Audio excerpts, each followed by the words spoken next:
এই কারণে মরণকে বলা হয়েছে সবচাইতে শ্রেষ্ঠ বড় ওয়ায়েস, সবচাইতে বড় বক্তা। জোরে কোন ঠিক কিনা? আল ওয়াইদুল আদম, সবচাইতে শ্রেষ্ঠ বড় বক্তা হচ্ছে মরণ। মরণের কথা যদি কেউ চিন্তা করে, মরণের কথা ইয়াদ করলে খাওয়ন পিয়ন যা আছে সব মানুষ বাদ দিতে প্রস্তুত। জোরে কোন ঠিক কিনা? আল্লাহ রাসূল এই কারণে বলেছেন, আকসিরু যিকরা হাদিমিল লাযযাতিল মাউত। সাবিরা,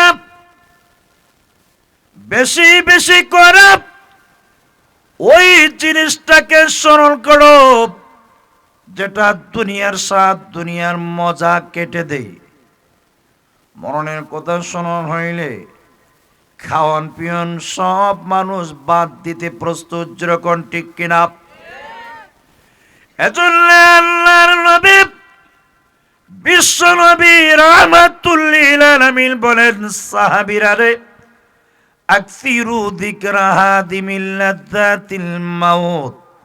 মরণের স্বাদ, মরণের কথা বেশি বেশি স্মরণ করো। যে মরণ দুনিয়ার মজা, দুনিয়ার স্বাদ, দুনিয়ার আকর্ষণ থেকে বিচ্ছিন্ন করে দেয়। মরণের কথা স্মরণ হইলে মানুষের দুনিয়ার কিছুই ভালো লাগে না। একজন মানুষ যদি অল টাইম মরণের কথা চিন্তা করে, ওই মানুষটা যদি ইয়াকিন এবং বিশ্বাস করে আমি একদিন মরব, মারা যাওয়ার পরে আল্লাহর সামনে দাঁড়াইয়া আমার জীবনের সব কর্মের হিসাব পাই পাই করে, অক্ষরে অক্ষরে, পয়েন্টে পয়েন্টে সব কর্মের হিসাব আমাকে আল্লাহর সামনে দাঁড়ায় দিতে হবে। এই কথাটার চিন্তা করলে একজন ইমানদার, একজন মুমিন নামাজ ছাড়তে পারে না, হজ বাদ দিতে পারে না, যাকাত বাদ দিতে পারে না, রোজা ছাড়তে পারে না, মিথ্যা বলতে পারে না, গীবত করতে পারে না, চুগলখড়ি করতে পারে না, জিনা ব্যভিচার করতে পারে না, মদ খাইতে পারে না। যদি এই কথার চিন্তা করে আমি তো একদিন মরব, আল্লাহর সামনে দাঁড়াইয়ে আমাকে জবাবদিহি করতে হবে। আল্লাহ যদি আমার জিজ্ঞাসা করে, বান্দারে 60 থেকে 70 বছরের জীবন দিয়েছিলাম, এই জীবনে কি কামাই করেছ জবাব দাও। আল্লাহ এই প্রশ্ন করলে আমি কি জবাব দিব? এই ভয় যদি একজন মুমিনের অন্তরে আসে, তার পক্ষে সব ধরনের পাপাচার থেকে বাঁচা সম্ভব। জোরে কোন ঠিক কিনা? হাজরিনে কেরাম, এই কারণে মরণ কত কঠিন জিনিস। আল্লাহর নবী বিশ্ব নবী রাহমাতুল লিল আলামিন ইরশাদ করেছেন, আল কবরু রাউদাতুম মিন রিয়াদিল জান্নাহ আও হুফরাতুম মিন হুফারিন নার। মরণের পরে একজন মানুষকে দুনিয়াতে রাখার কোনো সিস্টেম নাই। আপনার আপন ছেলে, আপন মেয়ে, আপনজন, আপনার জন্মদাতা পিতা একটা মুহূর্ত গড়ে রাখতে রাজি না। তাড়াতাড়ি গুরুস্থানে আমরা দাফন করার জন্য প্রস্তুত হয়ে যাই। যেরকম ঠিক কিনা? এজন্য আল্লাহ রব্বুল আলামিন বলেন, লক্ষ্য করে তাকায় দেখুন মরণ কি জিনিস। সব মানুষকেই তুমি মরতে হবে। মরণের পরে মরলেই মামলা শেষ এরকম না আমার প্রাণের ভাইয়েরা। মরণের পরে আল্লাহর সামনে দাঁড়াইয়া জবাবদিহি করতে হবে। আল্লাহ নিজে ইরশাদ করেছেন, কুল্লু নাফসিন যায়িকাতুল মাউত। প্রত্যেকটা মানুষ মরণের স্বাদ আস্বাদনকারী। নবী হোক, অলি হোক, গৌস হোক, কুতুব হোক, আবদাল হোক, যে কেউ হোক না কেন, হিন্দু হোক, বৌদ্ধ হোক, খ্রিস্টান হোক, যে কোনো ধর্মের অধিকারী হোক না কেন, একদিন মরতে হবে। মরণের হাত থেকে রক্ষা পাওয়ার কোনো সিস্টেম নাই। কুল্লু নাফসিন যায়িকাতুল মাউত। প্রত্যেকটা প্রাণ, যে জিনিসের দেহে প্রাণ আছে, যে জিনিসের দেহে আত্মা আছে, আল্লাহ বলেন ওই জিনিসটা মরণের স্বাদ আস্বাদনকারী। মরতে হবে, মরলেই মামলা শেষ এখানেই না। আল্লাহ বলেন, সুম্মা ইলাইনা তুরজাউন। এরপরে আমি আল্লাহর দিকে তোমাদের সবরে ফিরে দেওয়া হবে। সব মানুষকে মরতে হবে, তাম পৃথিবীর সব কিছুর মরণ হবে, একমাত্র বাকি থাকবেন আল্লাহ। আল্লাহ নিজেই বলেছেন কুল্লু মান আলাইহা ফান, দুনিয়াতে যা আছে সব ফানা হবে, নিঃশেষ হবে, সব কিছু ধ্বংসশীল, একটা জিনিসও থাকবে না। জিব্রাইলের মরণ হবে, ইসরাফিলের মরণ হবে, এমনকি আজরাইল আলাইহিস সালাম, যিনি সারা পৃথিবীর সব কিছুর প্রাণ হরণ করার দায়িত্বে যার জিম্মাদারি, উনিও শেষ পর্যায়ে এমন বিকট শব্দে তিনি চিৎকার দিবেন, আজরাইলের চিৎকারে উনি ওনার জানটা বের করে ফেলবেন। ওই সময় যদি পৃথিবীতে কোনো মানুষ জীবিত থাকতো, আজরাইলের চিৎকারে সকলেই কলিজা ফেটে মারা যাইত। জোরে বলেন না সুবহানাল্লাহ। হাজরিনে কেরাম, সব জিনিসের মরণ হবে, মরণের হাত থেকে রক্ষা পাওয়ার কোনো সিস্টেম নাই। এমনকি আমাদের নবী পর্যন্ত মরণশীল, মরণ হয়ে গিয়েছে নবীজির।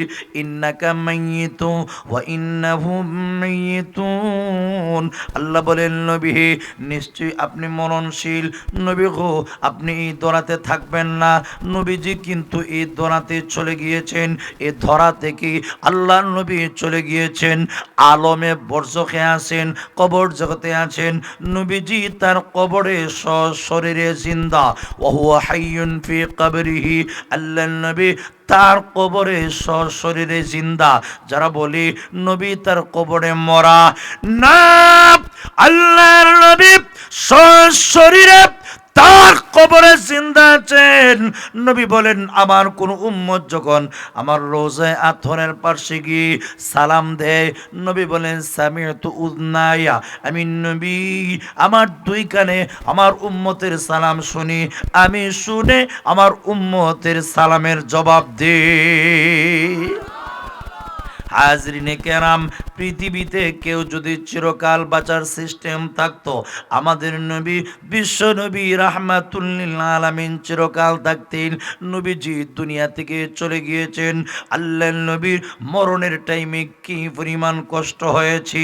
হযরতে জিবরিল আলাইহিস সালাম আল্লাহর নবীকে দুনিয়া থেকে চলে যাওয়ার পরামর্শ দিয়েছেন। আজরাইল আল্লাহর নবীর কাছে যখন অনুমতি চাইলেন, আল্লাহর নবী ডাক দিয়ে বলেন আজরাইল আমি জিবরাইল বের করেন। নবীজি তখন ডাক দিয়ে বলেছিলেন আল্লাহুম্মা ইন্না লিল মাউতি সাকারাত, আল্লাহুম্মা ইন্না লিল মাউতি সাকারাত। আমাদের নবী মাসুম নবী, নিষ্পাপ নবী, কথা বলতে পারছেন না, নবীজি জবান দিয়ে কথা বলতে পারছিলেন না। হযরতে ফাতেমা রাদিয়াল্লাহু আনহাকে লক্ষ্য করে ডেকে বলেছিলেন ফাতিমা রে, আমি কথা বলতে পারি না, তোর কানটা আমার মুখের মধ্যে লাগাইয়া দে। হযরতে ফাতিমা বলেন যেই মাত্র আমি আমার কানটা নবীজির মুখের মধ্যে লাগাইয়া দিলাম, নবীটিকে বলেন ফাতিমা রে কান্দিস না, আমি নবী দুনিয়া থেকে চলে যাব। হযরতে ফাতিমা কান্নায় ভেঙে পড়লেন। আম্মাজান আয়েশা সিদ্দিকা রাদিয়াল্লাহু আনহা এই মুহূর্তে আল্লাহ নবীর সামনে বসা, এমনি ফাতেমা রাদিয়াল্লাহু আনহা যেই মাত্র কান্নায় তিনি ভেঙে পড়লেন।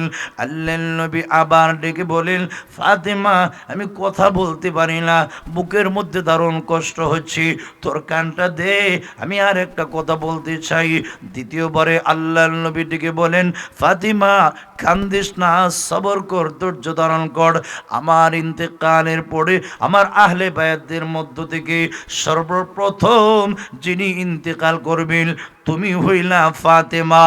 ও ফাতেমা, আমার ইন্তেকালের পরে বেশি দিন তোমাকে কষ্ট করতে হবে না, অতি শীঘ্রই তুমি আমি নবীর সাথে সাক্ষাৎ করবে। জোরে বলেন না সুবহানাল্লাহ।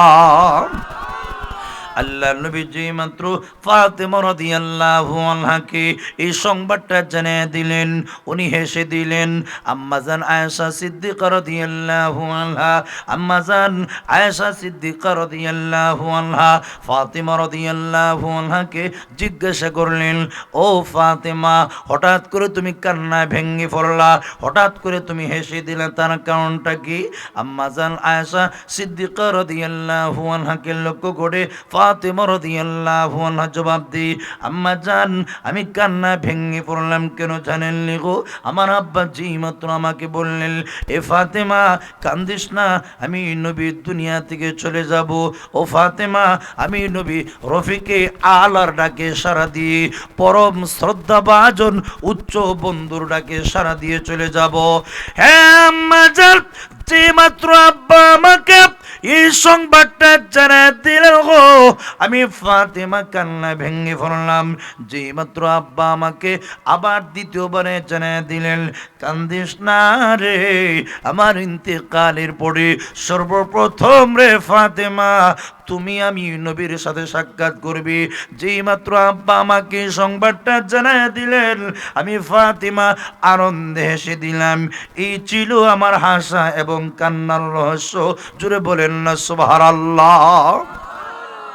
আল্লাহর নবী বিশ্ব নবী রাহমাতুল লিল আলামিনের যখন সকরাত চলে, আল্লাহর নবী বারবার জবান দিয়ে বলতেছিলেন, আল্লাহুম্মা ইন্না লিল মাউতি সাকারাত। আল্লাহ, মরণের শক্তি, মরণের শিদ্দত, মরণের কষ্ট বড় কঠিন। আল্লাহ আর বরদাস্ত হচ্ছে না। হযরতে আয়েশা সিদ্দিকা রাদিয়াল্লাহু আনহাকে লক্ষ্য করে ডেকে বলেছিলেন, রে সব আর বরদাস্ত করতে পারছি না। কয়পরের ইহুদিরা যে ছাগলের গোশতের সাথে বিষ মিশিয়ে আমি নবীকে পান করিয়েছিল। ওরে আয়েশা, এই বিষের ক্রিয়া এই মুহূর্তে আমি নবী হারে হারে টার পাচ্ছি। আয়েশা রে, আমার মনে হয় গো আমি দুনিয়া থেকে চলে যাব। আজরাইল আলাইহিস সালাম আল্লাহর নবীর কাছে গেলেন। আল্লাহু আকবার। নবীজি একবার অজ্ঞান হয়ে পড়েন, আবার হুঁশ ফেরত আসে, আবার অজ্ঞান হয়ে পড়েন, আবার হুঁশ ফেরত আসে। এই অবস্থায় ফাতেমা রাদিয়াল্লাহু আনহা বিশ্বনবীর এই দৃশ্য দেখে চোখের পানি ছেড়ে দিয়ে কাঁদছিলেন আর ডেকে ডেকে বলেছিলেন, ইয়া আবাতা আজাব রাব্বান দাহু। আল্লাহর নবী বিশ্ব নবী রাহমাতুল লিল আলামিনের সকরাত চলে। আল্লাহু আকবার। ফাতেমা রাদিয়াল্লাহু আনহা চোখের পানি ছেড়ে দিয়ে কাঁদছিলেন। ওয়া কারবা আবাহু, হায় রে আব্বা জানের কি কষ্ট। মাসুম নবী, নিষ্পাপ নবী, যে আব্বার জীবনে কোনো গুনাহ নাই, আমার আব্বার যদি মরণের টাইমে এত কষ্ট হয়, হায় রে আমার আব্বার কষ্ট। আল্লাহর নবী ডেকে বলেন, ফাতিমা রে, লাইসা আলা আবিকা কারবুন বাদাল ইয়াউম। জোরে বলেন না আল্লাহু আকবার। আল্লাহর নবী ডেকে বলেন, ও ফাতেমা, লাইসা আলা আবিকা কারবুন বাদাল ইয়াউম। আজকের দিনের পরে গো তোমার আব্বার কোনো আর কষ্ট নাই, কোনো মুসিবত নাই, কোনো জ্বালা যন্ত্রণা নাই, কোনো কষ্ট নাই। রে ফাতেমা, জীবনের শেষ টাইমে আমি এসে গেছি। আজকের পরে আমি নবীকে আর কষ্ট করা লাগবে না। কিছুক্ষণের ভিতরেই আল্লাহর নবী বিশ্ব নবী যখন দুনিয়া থেকে চলে গেলেন, ফাতেমা চোখের পানি ছেড়ে দিয়ে কাঁদছিলেন আর ডেকে ডেকে বলেছিলেন, ইয়া আবাতা আজাবা রাব্বান দাআহু। জোরে বলেন আল্লাহু আকবার। উম্মত ভালো করে শুনেন, হযরতে ফাতেমা রাদিয়াল্লাহু আনহা চোখের পানি ছেড়ে দিয়ে কাঁদছিলেন আর ডেকে ডেকে বলেছিলেন, ইয়া আবাতা আজাবা রাব্বান দাআহু, আই ইয়া আবি আজাবা রাব্বান দাআহু। হে আমার আব্বাজান, হায় রে আমার আব্বাজান, তার রবটাকে ডাক দিয়েছে, তার প্রভু তাকে ডাক দিয়েছে, উনি তার রবের ডাকে সাড়া দিয়ে চলে গিয়েছেন। আব্বা গো, আপনি যে আপনার রবের ডাকে সাড়া দিয়ে চলে গেলেন, আপনি কি একটা বারের জন্যে আমি ফাতিমার কথা চিন্তা করলেন না? আব্বা জান, আপনার রব আপনাকে আহ্বান করেছেন, ডাক দিয়েছেন, তাই বলে আপনার রবের ডাকে সাড়া দিয়ে দুনিয়া থেকে চলে গেলেন। আব্বা, আপনি কি একটা বারের জন্যে আপনার আদরের দুই না নাতি হাসান হুসাইনের জন্য একটা বারের জন্য চিন্তা করলেন না? আব্বা গো, আমি ফাতেমা 3 দিন পর্যন্ত না খাইয়া, আপনার আদরের 2 নাতি হাসান হুসাইন 3 দিন পর্যন্ত না খাইয়া গো আপনার নুরানি চেহারার দিকে একটা নজর তাকাইলে আমি ফাতেমা আপনার আদরের 2 নাতি হাসান হুসাইন পেটের খিদা মুহূর্তের ভিতরে ভুলে যাইত। আব্বা গো, আপনি যে আপনার রবের ডাকে সাড়া দিয়ে চলে গেলেন, আপনি কি একটা বারের জন্যে আমি ফাতেমার কথা চিন্তা করলেন না? হে আব্বা জান, আপনি কি একটা বারের জন্যে হাসান হুসাইনের কথা চিন্তা করলেন না?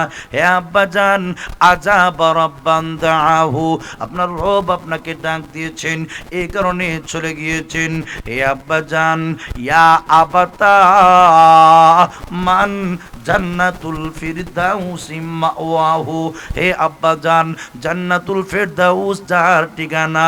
আব্বা, আপনি জান্নাতুল ফিরদাউসের মেহমান হয়ে গেলেন, আপনি আমাদেরকে কোথায় রেখে গেলেন? শুধু তাই না গো, ইয়া আবাতা ইলা জিবরিল আল্লাহু, হে আব্বা জান, জিব্রাইলকে আমি আপনার মরণের সংবাদ শুনিয়ে দিব, জিব্রাইলকে আমি জানিয়ে দিব, জিব্রাইল রে, আল্লাহর নবী দুনিয়া থেকে চলে গিয়েছেন। ওগো আব্বা জান, জিব্রাইলকে আপনার মরণের সংবাদ আমি জানিয়ে দিব, আমার আব্বা জান দুনিয়া থেকে চলে গিয়েছেন। এই অবস্থায় আল্লাহর নবী, বিশ্ব নবী রাহমাতুল লিল আলামিনের দাফন কাফন সম্পন্ন হয়ে গেল। আল্লাহর নবীর আদরের মেয়ে ফাতেমা রাদিয়াল্লাহু আনহা হযরতে আনাসকে লক্ষ্য করে উনি ডাক দিয়ে বলেছিলেন, ইয়া আনাস, আতাবাত আনফুসুকুম আন তাহসু আলা রাসূলিল্লাহি সাল্লাল্লাহু আলাইহি ওয়াসাল্লাম আত-তুরাব। আনাস রে, তোদের মন কেমনে ভালো লাগলো, তোদের মনে এটা কেমনে পছন্দ হইল, কেমনে বরদাস্ত করলো, কেমনে তোদের মনের মধ্যে আসান হইল, সহজ হইল নবীর কবরের উপর মাটি চাপা দিতে? রে আনাস, একবারের জন্য কি চিন্তা করলে না কার কবরে মাটি চাপা দিচ্ছি? একটা বারের জন্য ভাবলি না আমি কার কবরে মাটি চাপা দিচ্ছি? আল্লাহর নবী দু জাহানের সর্দার বিশ্ব নবী রাহমাতুল লিল আলামিনের কবরের উপর মাটি চাপা দিলে তোদের দিলটা কেমনে রে মেনে নিল, কেমনে বরদাস্ত করলো? একটা বারের জন্য কি এই কথাটা ভাবলে না? শুধু তাই না, চোখের পানি ছেড়ে দিয়ে হযরতে ফাতেমা রাদিয়াল্লাহু আনহা কাঁদছিলেন আর ডেকে ডেকে বলেছিলেন, সুব্বাত আলাইয়া মাসাইবু লাউ আন্নাহা সুব্বাত আলাল আইয়ামি সিরনা লায়ালিয়া। জুড়ে বলেন আল্লাহু আকবার। আল্লাহর নবীর কলিজার টুকরা মেয়ে ফাতেমা রাদিয়াল্লাহু আনহা নবীজির ইন্তেকালের পরে চোখের পানি ছেড়ে দিয়ে কাঁদছিলেন আর ডেকে ডেকে বলেছিলেন, সুব্বাত আলাইয়া মাসাইবু লাউ আন্নাহা সুব্বাত আলাল আইয়ামি সিরনা লায়ালিয়া। ও বিশ্ব নবীর উম্মতেরা শুনো, সুব্বাত আলাইয়া মাসাইবু, আবার আব্বার ইন্তেকালের পরে আমার আব্বা বিশ্বনবী রাহমাতুল লিল আলামিনের ইন্তেকালের পরে আমি ফাতেমার উপর এই পরিমাণ মুসিবত নাজিল করা হয়েছে, ঢেলে দেওয়া হয়েছে। হযরতে ফাতেমা বলেন, লাউ আন্নাহা, এই মুসিবতটা যদি সুব্বাত আলাল আইয়াম, দিনের উপর ঢেলে দেওয়া হইতো, দিনের উপর নাজিল করা হইতো। হযরতে ফাতেমা বলেন, নবীর উম্মতেরা রে, সিরনা লায়ালিয়া, এই মুসিবত রাদিয়াল্লাহু আনহু উনি যখন কোন কবরের পার্শ্ব দিয়া যেতেন, কাঁদতে কাঁদতে চোখ দিয়া পানি বেবে পড়তে পড়তে ওনার দাড়ি ভিজে যাইতো। জুড়ে বলেন সুবহানাল্লাহ। উনি এই পরিমাণ কাঁদতেন, কাঁদার কারণে চোখ দিয়া পানি পড়তে পড়তে দাড়ি ভিজে ভিজে পানিগুলি ভেসে চলে যাইত। হযরত উসমান রাদিয়াল্লাহু আনহু রাসূলের জালিলুল কদর সাহাবী, রাসূল তার দুইটা মেয়েকে একে একে দুইজন মেয়েকে হযরত উসমান গনির হাতে আল্লাহর নবী ওনার কাছে বিয়ে দিয়েছিলেন। সাহাবায়ে কেরাম প্রশ্ন করলেন, উসমান, আমরা তো দেখেছি নবীর সামনে জান্নাতের কথা আলোচনা হয়েছে, জাহান্নামের কথা আলোচনা হয়েছে। ও উসমান, আমরা বারবার তাকে দেখেছি, কোনোদিন তোমার চোখ দিয়া এক ফোঁটা পানিও বের হতে দেখে নাই। ও উসমান, যে মাত্র কবরের পাশ দিয়ে যাও, তাকে দেখি চোখ দিয়া পানি পড়ে, পানি পড়তে পড়তে অবস্থা এমন হয় তোমার দাড়ি পিছে যায়। ও উসমান, এই অবস্থা কেন, এই দৃশ্য কেন? হযরত উসমান গনি তখন জবাব দিলেন, নবীজির রোজার দিকে ইশারা করে জবাব দিয়েছিলেন, ও বিশ্বনবীর সাহাবীরা শোনো, ওই রোজাওয়ালার জবান থেকে শুনেছি কবর হয়তো কারো জন্য জান্নাতের একটা বাগান হবে। আল কবরু রাউদাতুম মিন রিয়াদিল জান্নাহ আও হুফরাতুম মিন হুফারিন নার। কবর হয়তো কারো জন্য জান্নাতের বাগান সমূহের মধ্য থেকে একটা বাগান হবে, আর না হয় কারো জন্যে জাহান্নামের গর্তের মধ্য থেকেই একটা গর্ত হবে। ও নবীর সাহাবীরা, আমি উসমান গনি জানি না আমাকে কবরে রাখার পরে আমার কি অবস্থা হবে, আমার কবরটা জান্নাতের বাগান হবে না জাহান্নামের গর্ত হবে, আমি উসমান জানি না। এই কথা যখন আমি স্মরণ করি, এই দৃশ্য যখন চোখের সামনে আসে, আমি উসমান আর চোখের পানি ধরে রাখতে পারি না। জোরে আওয়াজ দেয়া বলুন সুবহানাল্লাহ। হাজরিনে কারাম, এই কারণে মরতে হবে, মরণের হাত থেকে একজন মানুষও রক্ষা পাবে না। মরার পরেই আল্লাহু আকবার, কবরের মধ্যে যখন রাখা হবে, ও ভাই, একে একে তিনটা প্রশ্ন করা হবে। দুনিয়ার সিস্টেম হচ্ছে প্রশ্ন কি করা হয় ওইটা আগে জানিয়ে দেওয়া হয় না। দুনিয়ার সিস্টেম, পরীক্ষার সিস্টেম, আগে প্রশ্ন কি কি করা হবে একটাও জানিয়ে দেওয়া হয় না। পরকালের পরীক্ষার সিস্টেম একদম ভিন্ন। কি কি প্রশ্ন হবে, পরীক্ষার প্রশ্নের জবাব কিভাবে দেওয়া সহজ হবে, সবগুলি আল্লাহর হাবিব মুহাম্মদুর রাসূলুল্লাহ সাল্লাল্লাহু আলাইহি ওয়াসাল্লাম উম্মতের সামনে পরিষ্কার ভাষায় নবীজি বিবরণ দিয়ে চলে গিয়েছেন। ও ভাই, আমরা যদি পরকালের পরীক্ষায় একবার ফেল করে ফেলি, তাহলে দ্বিতীয়বার পরীক্ষা দেওয়ার আর কোনো সুযোগ থাকবে না। দুনিয়ার সিস্টেম, একবার ফেল করেছেন, আবার পরীক্ষা দেওয়ার সুযোগ আছে, আবার ফেল করেছেন, আবার সুযোগ আছে। 3 বার পর্যন্ত পরীক্ষায় ফেল করলে পরীক্ষায় অংশগ্রহণ করার সুযোগ আছে। যেহেতু প্রশ্নপত্র আপনার সামনে আউট করা হয় নাই, এই কারণে বারবার আপনাকে সুযোগ দেওয়া হয়। কিন্তু পরকালের পরীক্ষা এত কঠিন এবং মারাত্মক, একবার যদি ফেল করে ফেলেন, মনে রাখবেন দ্বিতীয়বার আর পরীক্ষা দেওয়ার সুযোগ থাকবে না। একবার যদি ফেল করে ফেলেন, হাজারো চিৎকার করতে পারেন, আর্তনাদ করতে পারেন, দুনিয়াতে আসার কোনো সিস্টেম থাকবে না, এই কথা বলার সুযোগ থাকবে না। খোদা গো, এবার একটা বারের জন্য দুনিয়াতে যাওয়ার সুযোগ করে দাও। ওই দিন আফসোস করবেন ঠিকই, আল্লাহর দরবারে ফরিয়াদ করবেন ঠিকই, রব্বানা গালাবাত আলাইনা শিকওয়াতুনা। ও খোদা, আমাদের কম ভক্তি, আমাদের দুর্ভাগ্য আমাদের উপরে গালেব হয়ে গিয়েছিল। আল্লাহ, দুনিয়াতে কোরআন সুন্নাহর কথা মানি নাই, বিশ্বাস করি নাই, ইয়াকিন করি নাই। আল্লাহ, এবার জাহান্নামে আইসা দেখি নবীরা যা বলেছিল, নায়েবে নবীরা যা যা বলেছিল সব সঠিক, কোনো সন্দেহ নাই। ও খোদা, আখরিজনা মিনহা, একটা বারের জন্য জাহান্নামের আগুন থেকে বের করে দাও। আল্লাহ, দুনিয়াতে যাওয়ার সুযোগ করে দাও। এবার যদি একটা বারের জন্য যাওয়ার সুযোগ দাও, খোদা গো, ওয়াদা দিলাম আর জীবনে কোনোদিন নামাজ ছাড়ব না, মিথ্যা কথা বলবো না, গীবত করব না, বদমাইশি করব না। আল্লাহ ডাক দিয়ে বলেন, ইখসাউ ফিহা। আল্লাহ তখন জবাব দিবেন, জাহান্নামে লাঞ্ছিত অপদস্থ অবস্থায় পড়ে থাকো, ওয়ালা তুকাল্লিমুন, আমি আল্লাহর সাথে একটা কথাও বলিও না। ও ভাই, ওই দিন দ্বিতীয়বার পরীক্ষা দেওয়ানোর কোনো সুযোগ থাকবে না। একবার ফেল করলি শেষ, আবার দুনিয়াতে আসার সুযোগ থাকবে না। এই কারণে কবরের পরীক্ষার সম্মুখীন হওয়ার আগে আগে দুনিয়ায় পরীক্ষার প্রশ্নের জবাব কেমনে দেওয়া সহজ হবে, কিভাবে দিতে হবে, আমাদের আমল করণের দরকার আছে কিনা নাই? আরো যেরকম আছে কিনা নাই? নবী বলেছেন ইদা উকবিরাল মাইয়িতু আতাহু মালাকানে। ও মুসলমান, খুব ভালো করে শোনার চেষ্টা করেন। নবী বলেন একজন মুসলমানকে যখন কবরস্থ করা হয়, কবরস্থ করার পরে নবী বলেন আতাহু মালাকানে, ওই কবরস্থ ব্যক্তির কাছে দুইজন ফেরেশতা আসে। একজনের নাম মুনকার, আরেকজনের নাম হচ্ছে নাকির। ইউকালু লি আহাদিহিমা আল মুনকার ওয়া ইউকালু লিল আখারি আন নাকির। দুইজনের একজন ফেরেশতাকে বলা হয় মুনকার, আরেকজনকে বলা হয় নাকির। দুইজন ফেরেশতা আপনার কবরে আয়সা আপনাকে কবর থেকে তুলবে।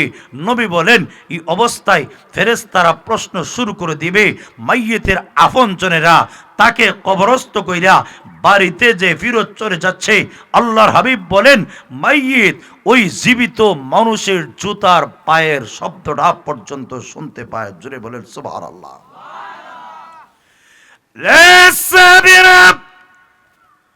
দুইজন ফেরেশতা কবরস্থ ব্যক্তিকে কবর থেকে উঠাইয়া সর্বপ্রথম যে প্রশ্নটা করে, ও বান্দা জবাব দাও, মার রাব্বুকা, তোমার রবকে, তোমার প্রভুকে, তোমার আল্লাহকে। হাজিরিনে কেরাম, বান্দা যদি দুনিয়াতে আল্লাহর বিধান পালন করে থাকে, 5 ওয়াক্ত নামাজ সময় মতো পড়ে থাকে, আল্লাহর গোলামি করে দুনিয়া থেকে বিদায় গ্রহণ করে থাকে, 60 থেকে 70 বছরের জীবনটা যদি সুন্দর করে এই পৃথিবী থেকে বিদায় গ্রহণ করতে পারে, আল্লাহ নবী বলেন বান্দার জবান দিয়া অটো বের হয়ে আসবে রব্বি আল্লাহ। জুড়ে বলেন আল্লাহু আকবার। ফেরেশতারা রে, রব সম্পর্কে আমাকে জিজ্ঞাসা করা লাগবে না। আমি আমার জীবনকে 60 থেকে 70 বছরের জীবনটা আমি সুন্দর করে পরিচালিত করেছিলাম। রে ফেরেশতারা, আমার এই জীবনে নামাজ ছাড়ি নাই, আমি আর জীবনে কোনোদিন মিথ্যা বলি নাই, আমি আমার জীবনে কোনোদিন সুদ খাই নাই, আমি আমার জীবনে কোনোদিন ঘুষ খাই নাই। ফেরেশতারা রে, আমার রব সম্পর্কে জিজ্ঞাসা করা লাগবে না। শোনো শোনো, রব্বি আল্লাহ, আমার রব হচ্ছেন আল্লাহ। আমি দুনিয়াতে ধর্ম নিরপেক্ষতা বিশ্বাসী ছিলাম না, একমাত্র আল্লাহকে রব বলে বিশ্বাস করতাম, প্রভুকে মালিক হিসাবে মেনে নিতাম। আমার জীবনের সব কিছুর চাহিদা কামনা বাসনা পূরণ করার মালিক একমাত্র আল্লাহকে আমি ইয়াকিন করতাম, বিশ্বাস করতাম। ফেরেশতারা রে, আমার রব হচ্ছেন আল্লাহ। এবার ফেরেশতারা 2 নম্বর প্রশ্ন করে, ও বান্দা জবাব দাও, ওয়ামা দীনুকা, তোমার ধর্ম কি, কোন ধর্মে বিশ্বাসী ছিলে? তুমি কি ধর্ম নিরপেক্ষতা বিশ্বাসী ছিলে, না ইসলাম ধর্মকে নিজের সবচাইতে প্রিয় ধর্ম হিসাবে মেনে নিয়েছিলে? যে মাত্র ফেরেশতা বান্দাকে এই প্রশ্নটা করবে, হাজরিনে কেরাম, ইমানদার হইলে, মুমিন হইলে অটো জবান দিয়ে বের হয়ে যাবে দিনী আল ইসলাম। জোরে আওয়াজ দিয়ে বলুন সুবহানাল্লাহ। আমার ধর্ম হচ্ছে ইসলাম, আমি ইসলামকে আমার জীবনের ধর্ম হিসাবে মেনে নিয়েছিলাম। আমি আর কোনো ধর্মে বিশ্বাসী ছিলাম না, আমি একমাত্র ইসলামই সঠিক ধর্ম বিশ্বাস করতাম। ইসলামের যাবতীয় বিধান, করণীয় বিধানগুলি আমি পালন করতাম, বর্জনীয় বিধানগুলি আমি বর্জন করতাম। যেই মাত্র বান্দা দ্বিতীয় প্রশ্নের জবাবটা দিয়ে দিবে, নবী বলেন এবার ফেরেশতারা 3 নম্বর আর একটা প্রশ্ন করে বসে, ওমান হাদার রাজুলুল্লাযী বুইসা ফীকুম, ওই লোকটারে চিনুনি যাকে তোমাদের কাছে প্রেরণ করা হয়েছিল?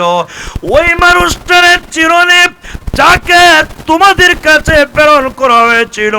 এমনি আল্লাহর নবী বলেন লোকটা যদি মুমিন হয়, ইমানদার হয়, জবান দিয়া বের হয়ে যাবে, কেন চিনব না? উনি তো আমাদের নবী মুহাম্মদুর রাসূলুল্লাহ সাল্লাল্লাহু আলাইহি ওয়াসাল্লাম। জোরে বলেন না সুবহানাল্লাহ। যেই মাত্র 3টা প্রশ্নের জবাব বান্দা দিয়ে ফেলবে, এমনি আল্লাহর পক্ষ থেকে ঘোষণা আসবে, আন সাদাকা আবদি, আমার বান্দা সঠিক বলেছে, আমার বান্দা 3টা প্রশ্নের সঠিক জবাব দিতে পেরেছে। ফেরেশতারা রে, আমার বান্দার জন্য জান্নাতি লিবাসের ব্যবস্থা করো। রে ফেরেশতারা, জান্নাতি লেবাস তাকে পরে দাও, জান্নাতি বিছানা তার জন্য বিছানা দাও। শুধু তাই নয়, দৃষ্টির শেষ সীমানা পর্যন্ত তার কবরটারে প্রশস্ত করে দাও, জান্নাতের সাথে তার কবরটারে সংযোগ করে দাও। নবী বলেন, এই অবস্থায় জান্নাতের সাথে তার কবরটারে সংযোগ করে দেওয়া হয়, জান্নাতের লেবাস পরিধান করে দেওয়া হয়, আর জান্নাতি বিছানা বিছানা দেওয়া হয়। নবী বলেন, জান্নাতের সুবাতাস, মজার মজার বাতাস জান্নাত থেকে বান্দার কবর পর্যন্ত চলে আসে। আল্লাহু আকবার। এই অবস্থায় বান্দা কিয়ামত পর্যন্ত, ইসরাফিলের সিংহাসন পর্যন্ত কবরের মধ্যে আরামের সাথে জিন্দেগি যাপন করবে। জুড়ে বলেন না সুবহানাল্লাহ।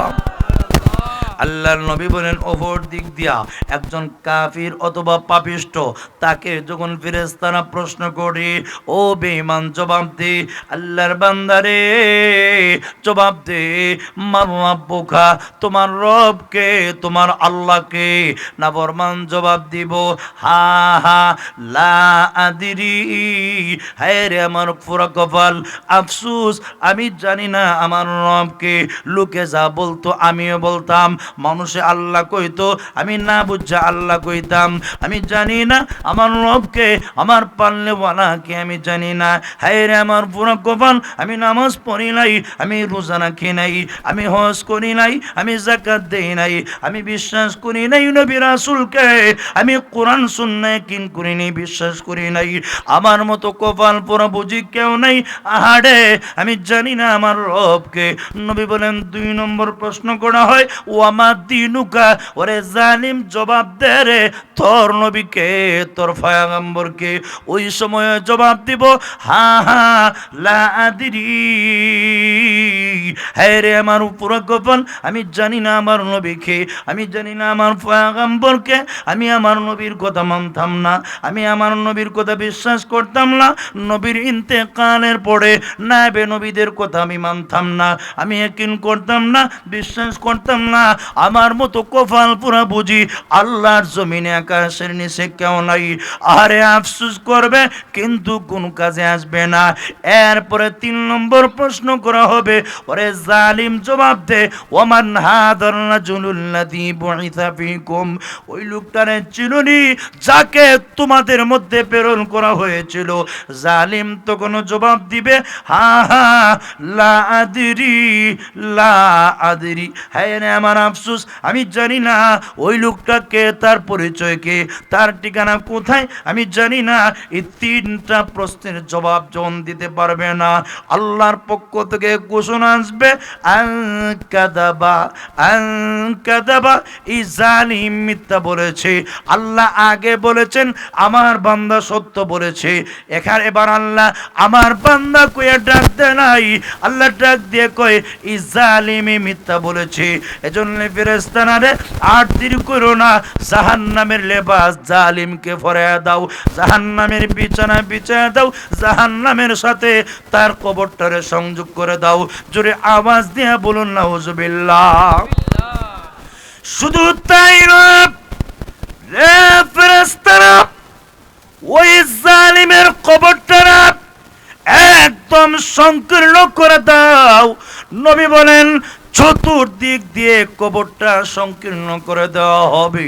কবরটা এত জোরে চাপ দিবে, নবী বলেন এক পাঁজরের হাড়গুলি অপর পাঁজরের ভিতরে ঢুকে যাবে, এমন জোরে চিৎকার দিবে। বিশ্বনবী রাহমাতুল লিল আলামিন বলেন, দুনিয়াতে উত্তর থেকে দক্ষিণ, পূর্ব থেকে পশ্চিম, গায়রুস সাকালাইন, জিন এবং ইনসান ছাড়া তামাম পৃথিবীর সবগুলি মাখলুক ওই জালিমের চিৎকার শুনতে পায়। জোরে আওয়াজ দেয়া বলুন না নাউজুবিল্লাহ। হাজরিনে কেরাম, এই কারণে এ কবর জগতের কথা চিন্তা করে আমাদেরকে আল্লাহর গোলামি করার দরকার আছে কিনা নাই?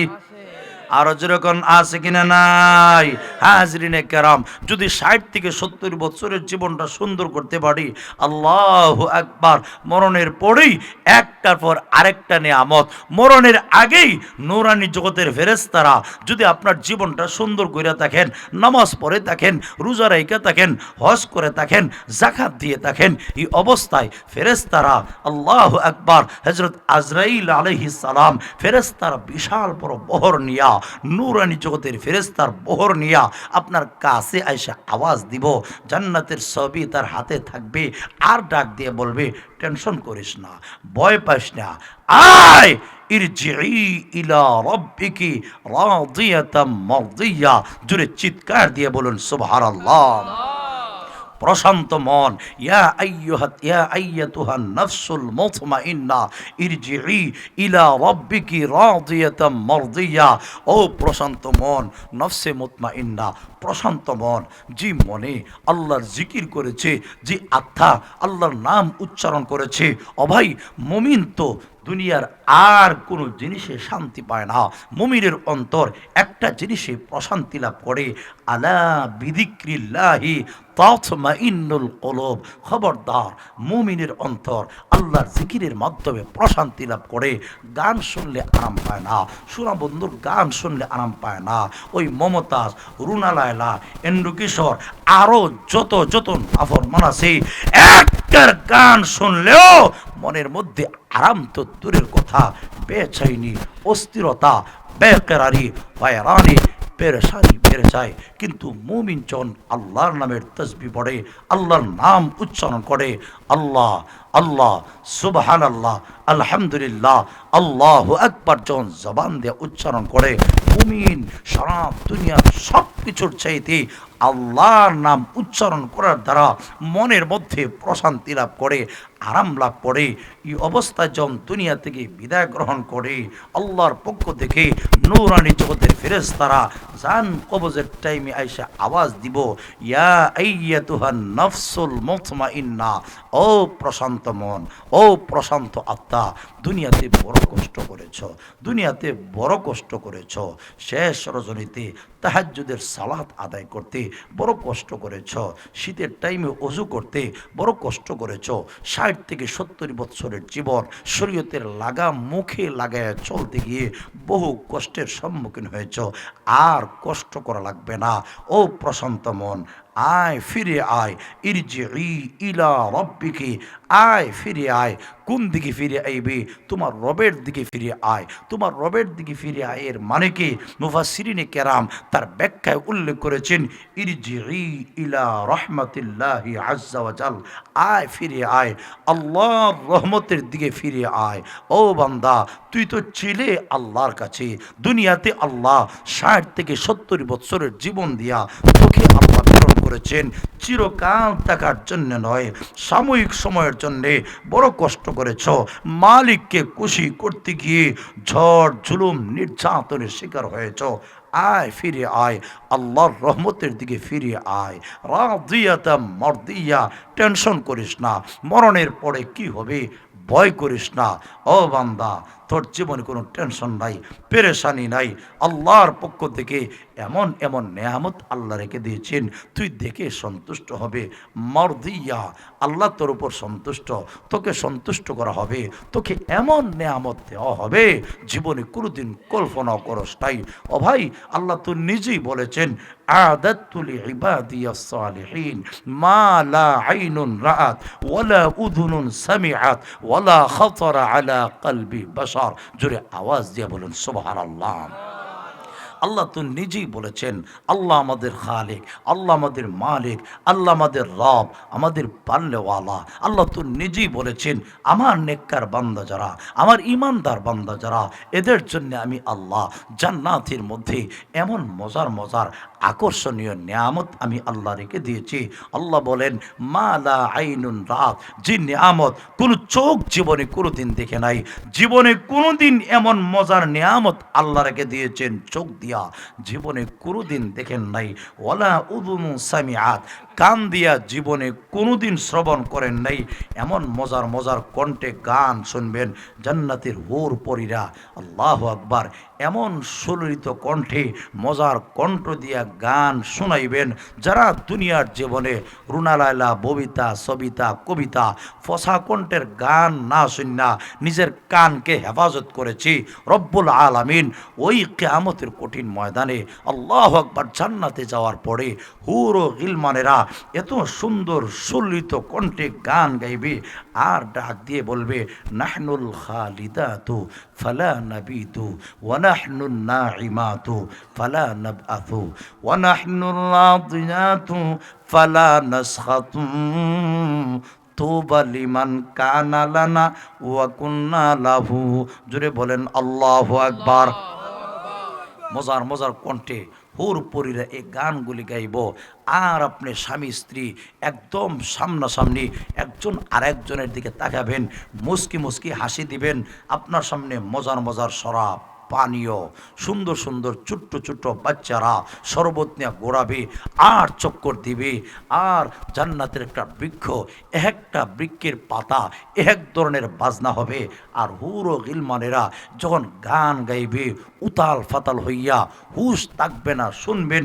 ও ভাই, আল্লাহ বলেন ওয়ালা উযুনুন সামিআত, কোন কান জীবনে কোনোদিন শুনে নাই এমন সুললিত কণ্ঠের গান শোনার ব্যবস্থা আমি আল্লাহ জান্নাতে করে রেখে দিয়েছি। ওয়ালা খাতারা আলা কলবি বাশার, কোন মানব জীবনে কোনোদিন অন্তর দিয়া কল্পনাও করে নাই আমি আল্লাহ তার জন্যে জান্নাতে কি রেখে দিয়েছি, কি নিয়ামত রেখে দিয়েছি। ও ভাই, আল্লাহ বলেন ও আমার বান্দারা শোনো শোনো, দুনিয়াতে 60 থেকে 70 বছরের জীবনটা সুন্দর করো। যদি সুন্দর করতে পারো আমি আল্লাহ তোমার জন্য এমন নিয়ামত জান্নাতে প্রস্তুত করে রেখে দিয়েছি। আরো জোরে কন্যা সুবহানাল্লাহ। ইয়া আইয়াতুহান নাফসুল মুতমাইন্নাহ ইরজিই ইলা রাব্বিকি রাদিয়াতাম মারদিয়াহ ফাদখুলি ফি ইবাদি ওয়াদখুলি জান্নাতি। জোরে বলেন আল্লাহু আকবার। বান্দারে আয় ফিরে আয় রে বান্দা, আয় ফিরে আয়। ইয়া আইয়াতুহান নাফসুল মুতমাইন্নাহ, হে প্রশান্ত মন আয় ফিরে আয়। কোন দিকে ফিরে আয়? ইলা রাব্বিকি, তোমার রবের দিকে ফিরে আয়। বান্দারে রাদিয়াতাম মারদিয়া, তুই আল্লাহর উপরে খুশি, আল্লাহ তোর উপরে খুশি। তুই খুশি অবস্থায় আল্লাহর দিকে ফিরে আয়। আল্লাহর পক্ষ থেকে নিয়ামত দিয়া তোরে সন্তুষ্ট করা হবে। ফাদখুলি ফি ইবাদি, আমার নেককার বান্দাদের অন্তর্ভুক্ত হইয়া আমার বান্দাদের কাতারে শামিল হয়ে যাও।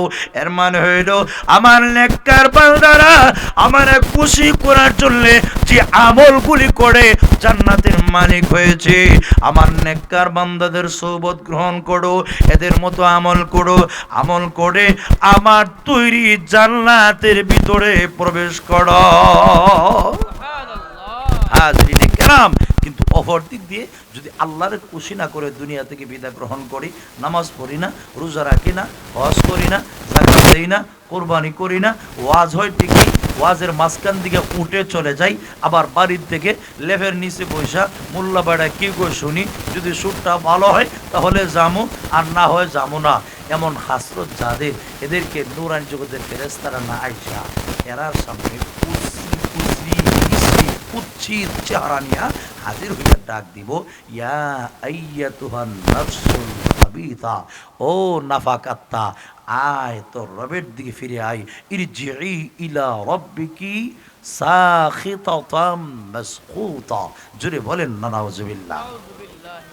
আগে বলা হয়েছে আয় রবের দিকে ফিরে আয়। ইমানদারের বেলায় তোর জীবনে কোনো দুঃখ নাই, কোনো টেনশন নাই, কোনো পেরেশানি নাই। নাফরমানের বেলায় বলা হবে ওরে নাফাকাত্তা, অভিশপ্তা, আয় তোর রবের দিকে ফিরে আয়। রবের দিকে ফিরে আইবে আরামের জন্য নয়, তুই নারাজ অবস্থায় আসবি, তোকে নারাজ করা হবে। তোর সামনে এমন এমন আযাব প্রস্তুত করে রেখে দেওয়া হয়েছে জীবনে কোনোদিন কল্পনা করস নাই। নিয়ামতের বেলায় এমন নিয়ামত যেটা কোনোদিন কল্পনা করা হয় নাই, আযাবের বেলায় এমন আযাব যে আযাব জীবনে কোনোদিন কল্পনা করা হয় নাই। এজন্য আমার প্রাণের ভাইয়ারা, কবরে যাওয়ার আগে আগে কবরের সামানা প্রস্তুতকরণের দরকার আছে কিনা নাই? আরো জোরে কোনো আছে কিনা নাই? তাই হাসিবু কাবলা আন তুহাসাবু, হিসাব নেওয়ার আগে আগে, আল্লাহর পক্ষ থেকে হিসাব নেওয়ার আগে আগে নিজের হিসাবটা আমরা প্রত্যেকে নিজে কইরা নেই। নিজের হিসাবটা নিজে কইরা নিলে রব্বুল আলামিন আমাদেরকে ছাড় দিবেন। ও ভাই, মান্নু কিসা ফাকাদ উদ্দিবা, আম্মাজার আশা থেকে রেবায়ত, ওই কিয়ামতের কঠিন ময়দানে যার হিসাবটা কড়া ঘন্টা নেওয়া হবে, ওই লোকটা বাঁচার কোনো সিস্টেম থাকবে না, বাঁচার কোনো পদ্ধতি থাকবে না। ও ভাই, হঠাৎ করে মানুষ মারা যায়, যে কোনো টাইমে মানুষ মারা যেতে পারে। আসার বেলা সিস্টেম আছে, সিরিয়াল আছে, যাওয়ার বেলায় কোনো সিস্টেম নাই, কোনো সিরিয়াল নাই। ও কলিজার টুকরা যুবক ভাইয়েরা, খুব ভালো করে শোনেন। যৌবনকাল আর শাবাবু জুনুনুন, মানুষের যৌবনকাল এটা পাগলামি। পাগলা ঘোড়ারে যেরকম আটকায় রাখা সম্ভব না, ঠিক তেমনিভাবে যুবক তার যৌবনের পাগলামি মনে চায় উল্টা পাল্টা উতাল পাতাল, মনের মধ্যে তেলেং তেলেং করে খালি কোন সময় কি করবে, মনের মধ্যে পাগলা ঘোড়ার মতো তাকে আটকায় রাখা মুশকিল। আপনাদের ইমাম সাহেব হযরত মৌলানা কি জানি হুসাইন আহমদ সাহেব আপনাদের এলাকায় সুযোগ্য একজন সমজদার বুদ্ধিমান আলেম পেয়েছেন। ওনার অভ্যাস হইল, ওনার একটা নজরিয়া, সমাজের যুবকরা যদি ভালো হয়ে যায়, উনি যেখানে ইমামতি করেন যতদূর জানি যুবকদেরকে উনি ম্যানেজ করার চেষ্টা করেন। কেন? উনি জানে সমাজের যুবক ভাইয়েরা যদি এরা ভালো হয়ে যায়, এরা যদি নামাজি হয়ে যায়, এরা যদি পরহেজগার হয়ে যায়, সমাজ পরিবর্তন একেবারে সহজ। সমাজের যুবকরা যদি ভালো না হয়, সমাজের যুবকরা যদি এদের খাসলত নষ্ট হয়ে যায়, মুরব্বীরা এরা এদেরকে সামাল দেওয়া সম্ভব না। উনি সব জায়গায় যুবকদের পিছনে প্রাণ ভরে, যুবকদেরকে নিজের আপন ভাইয়ের মতো মহব্বত করে ভালোবেসে আগলে রেখে সঠিক পথে পরিচালনা করার চেষ্টা করেন। এখানেও যদ্দূর জানি যুবক ভাইদেরকে নিয়ে এই যে এত সুন্দর সামিয়ানা, এত সুন্দর প্যান্ডাল করেছেন, এজন্য ইমাম সাহেবের হৃদয়ের গভীর থেকে অসংখ্য শুকরিয়া। আল্লাহ যেন ইমাম সাহেব হুজুরের ইলম ও আমল ও হায়াতে বরকত দান করেন। যে সমস্ত কলিজার টুকরা যুবক ভাইয়েরা এত সুন্দর পরিবেশ করেছেন, বলুন তো দেখি, যুবকরা যদি এখানে গানের আয়োজন করত, এলাকার সব যুবকরা মিল্লা এরা যদি কইতো গান না কইরা ছাড়মোড়া, বলুন তো দেখি মুরব্বীরা এরারে আটকাইবার কোন ক্ষমতা ছিল? আরো যেরকম ছিল, কোনো ক্ষমতা ছিল না। ঘরের মধ্যে গিয়া যদি কয় বেশি মারতো না, সাইজ করে লিমো, মুরব্বী এমনি ঠান্ডা, এখানে আর কিছু বলার ক্ষমতা থাকে না। যেরকম ঠিক কিনা? সামনে কিছু কইতো না, কইব যাও বাড়ি যাও, ঘরে গেলে বুঝাইব কার সামনে কি কইছ। এই অবস্থায় ভাবে কইব বাবারে ইজ্জত নিয়ে টানাটানি। এখন আর হে তার মনে যা আসা তাই করো। যুবক ভাইয়েরা ইচ্ছা করলে গানের আয়োজন করতে পারতো, উলঙ্গ বেলাল্লাপনার আয়োজন করতে পারতো, কিন্তু সব বাদ দিয়ে এই কলিজার টুকরা যুবক ভাইগুলি এত সুন্দর কোরআন সুন্নাহর মাহফিলের আয়োজন করছে। এদেরকে ধন্যবাদ দেওয়ার দরকার আছে কিনা নাই? আরো যেরকম আছে কিনা নাই? হাজরিনে কেরাম, এই কারণে সমাজের যুবকরা যদি ভালো হয়ে যায়, এই যুবকগুলি খুব ফুর্তির সাথে আনন্দের সাথে কি সুন্দর করে ওলামায়ে কেরামদেরকে রিসিভ করতেছেন, আনন্দের সাথে খাওয়াচ্ছেন। যে ঘরে গেলাম, ঘর তো এত বড় দামি না, হ্যাঁ বাড়িও এত বড় দামি না, কিন্তু যুবক ভাই ঘরের মধ্যে এত সুন্দর আয়োজন করেছেন। ওলামায়ে কেরামদেরকে কেমনে সম্মান করতে হয়, কিভাবে শ্রদ্ধা করতে হয়, সুন্দর করে শ্রদ্ধার সাথে খাবারের আয়োজন করেছেন, পরিবেশ করেছেন, সব কিছু করেছেন। দিল থেকে দোয়া করি আল্লাহ যেন আপনাদের গ্রামের প্রত্যেকটা যুবককে আল্লাহ ফাসক্ত নামাজি হিসাবে কবুল করেন। সকলে বলে আমিন।